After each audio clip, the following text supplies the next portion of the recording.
ও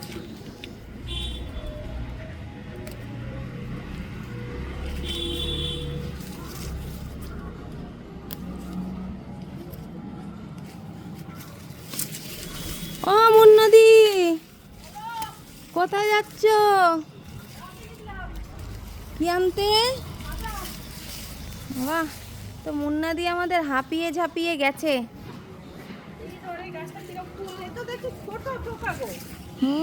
বললাম না,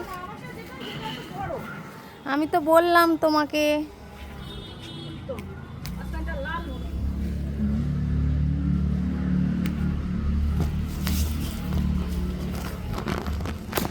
আমি তো তোমাকে বলিলাম।